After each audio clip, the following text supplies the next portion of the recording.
What's up, everyone? Welcome back to my channel. The month of June has come and gone, and you know what that means. It is time for a movie ranking video. It's time to rank every movie that I watched in the month of June. I'm forewarning you right now that the list is short with 3. Unfortunately, I've been concentrating more on the Never Seen It series and not really watching the newer stuff, but I'm hoping for next month it will be a little bit more. But let's not waste any more time. What is in last place? For me personally, it's In the Heights. I know this might be very surprising considering that F9 is also a part of this list, and I did not enjoy that movie at all. I even made an I hate this movie video about F9. So for In the Heights to come in dead last, that's really saying something. I just personally did not connect with this musical. Like Hamilton, I did not enjoy Hamilton either, but at least I kind of enjoyed that one a little bit more than In the Heights, but I am more of a fan of old school musicals. I know Lin-Manuel Miranda has his own flavor and style and interpretation of how to put on a musical.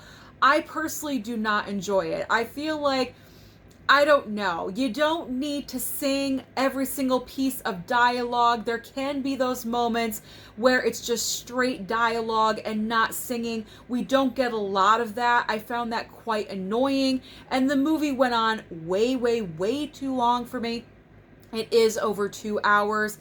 I don't think that was really necessary. I know a lot of people are going to say, Susan, a lot of musicals run over 2 hours, and I do understand that. But those are musicals that I enjoy, okay? Watching In the Heights was kind of borderline torture for me, and I hate to say that, but I didn't enjoy myself. I wasn't having fun. I felt like it was more of an obligation to watch it for material like this for my channel.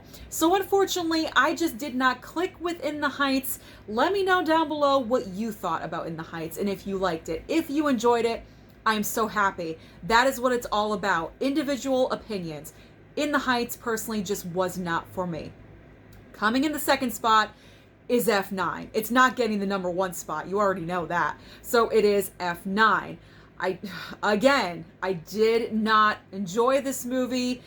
We all know the Fast and Furious franchise is all about big and ridiculous, outlandish circumstances. That's what we love about it. We knowingly go into these movies, into the theater, with a big bucket of popcorn and a soda. You lay back, you relax. For 2 hours, you shut off your brain because you know that these movies are totally outlandish, but you accept it, you acknowledge it, and you move on.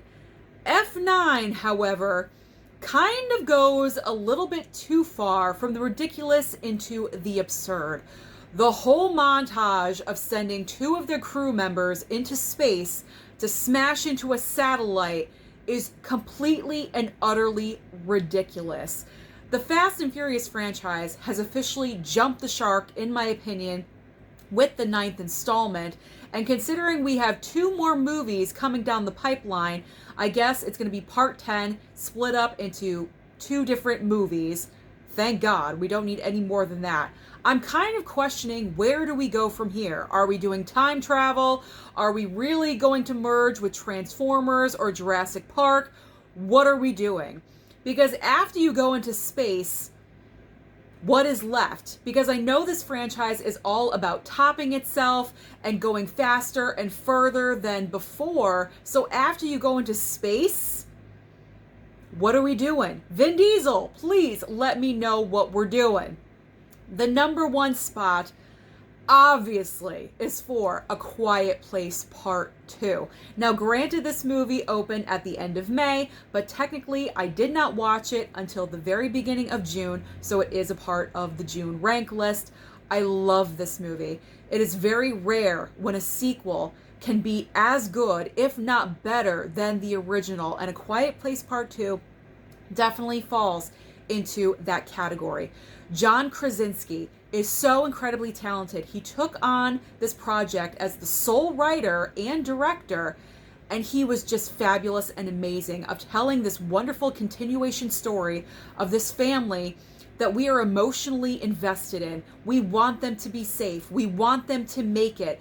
And you're literally at the edge of your seat. And there are some jump scares which is natural and okay, but the movie does not rely on jump scares, which is fantastic because you're just so emotionally invested in this family. You're wondering, are they going to make it? Are they not? Is this the end? Of course, we know it's not the end because we know the third installment has already been greenlit, and we knew that at least someone was going to survive to get into the third movie.